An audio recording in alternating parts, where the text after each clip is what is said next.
कहानी खत्म हुई और कुछ यूं खत्म हुई कि लोग रो पड़े तालियां बजाते बजाते। भाई कहानियां खत्म हो जाती हैं लेकिन कुछ किरदार होते हैं जो कहानियों से बहुत बड़े होते हैं और रतन टाटा का किरदार भी कुछ ऐसा ही है। लेकिन सवाल आता है कि वो रतन टाटा जिन्होंने ना तो शादी की ना उनके बच्चे हैं, तो फिर उनके बाद अब टाटा को कौन संभालेगा देश के उस ग्रुप को जिसने देश बनाने का काम किया है। कौन होगा अगला टाटा?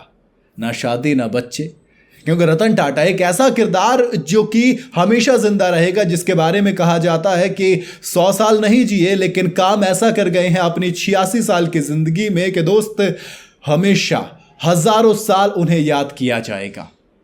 अगर बात करूं टाटा ग्रुप की तो एन चंद्रशेखरन के पास फिलहाल तो इसकी कमान है, वही संभाल रहे हैं। उन्होंने ही जो रतन टाटा हैं उनके गुजर जाने की खबर दुनिया को दी थी।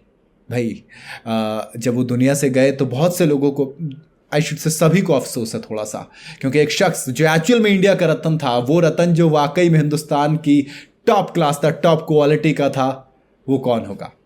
टाटा ग्रुप के सक्सेशन प्लान की अगर बात की जाए तो दोस्त एन चंद्रशेखरन 2017 से होल्डिंग कंपनी टाटा सन्स के चेयरपर्सन के तौर पर काम कर रहे हैं। परिवार के बाकी सदस्यों की बात करें तो वो भी मौजूद हैं, यानी कि टाटाज अभी हैं और अलग अलग जिम्मेदारियां संभाल रहे हैं।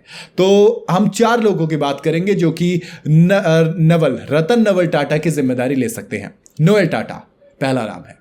नवल टाटा की सिमोन से दूसरी शादी से जन्मे नोएल टाटा रतन टाटा के सौतेले भाई हैं। ऐसे में नोएल टाटा इस विरासत को संभालने वाले सबसे पहले दावेदारों में से एक हैं। नोएल टाटा के 3 बच्चे हैं, माया, नोवेल और लिया टाटा, जो कि ग्रुप में फिलहाल अलग अलग तरीके से काम कर रहे हैं और ये भी आगे हो सकते हैं। सबसे पहला आता है नाम माया टाटा का। 34 साल की माया टाटा ग्रुप में लगातार आगे की तरफ बहुत तेजी से बढ़ रही हैं। बेस बिजनेस स्कूल और वॉरविक यूनिवर्सिटी से एजुकेशन हासिल करने वाली उन्होंने Tata opportunities fund and Tata digital के प्रमुख पदों पर काम किया है। खास तौर से उन्होंने अपनी एक कहते हैं ना कि रणनीतिक कौशल और अपने विजन के तौर पर टाटा न्यू ऐप लॉन्च करने में एक बड़ा रोल प्ले किया था। तो ऐसे में वो भी एक तरीके से दावेदार है। दूसरा है नोवेल टाटा। भाई टाटा फैमिली बिजनेस में एक्टिव तौर से लगे हुए हैं। टोयोटा कियोस्कर ग्रुप की मानसी कियोस्कर से शादी करने वाले नोवेल ट्रेंट लिमिटेड एक कंपनी है टाटा की, उसके स्टार बाजार के हेड हैं।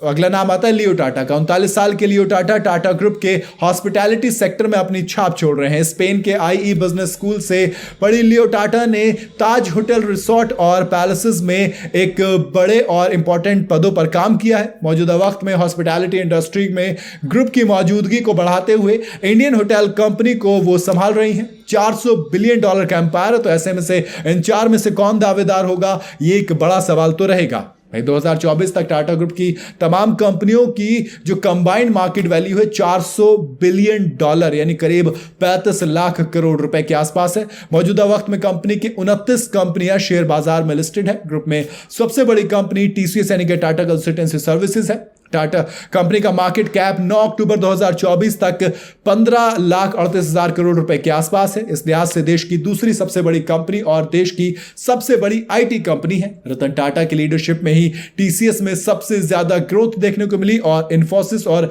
विप्रो जैसी IT कंपनियों को पीछे छोड़ TCS नंबर 1 कंपनी बनी रतन टाटा की लीडरशिप में। लीडरशिप इसलिए बिकॉज ये दोस्त ये लीडर होते हैं जो कि एम्प्लॉयज़ को एम्प्लॉय नहीं समझते, परिवार समझते हैं, जो कंपनी को कंपनी नहीं बल्कि अपनी औलाद की तरह समझते हैं। रतन टाटा, हज़ारों चीज़ें इनसे सीखने वाली। ये तो बात हुई कि कौन आगे आएगा, आगे कोई भी आएगा, लेकिन रतन टाटा की जो जगह है वो शायद कोई नहीं ले पाएगा। ये मेरा मानना है। आपका क्या मानना है? आप अपनी राय कमेंट में ज़रूर बताइएगा। वीडियो अगर आपको पसंद आई हो तो इसे लाइक और शेयर ज़रूर करें। जाते जाते चैनल को फॉलो और सब्सक्राइब ज़रूर करते जाइएगा।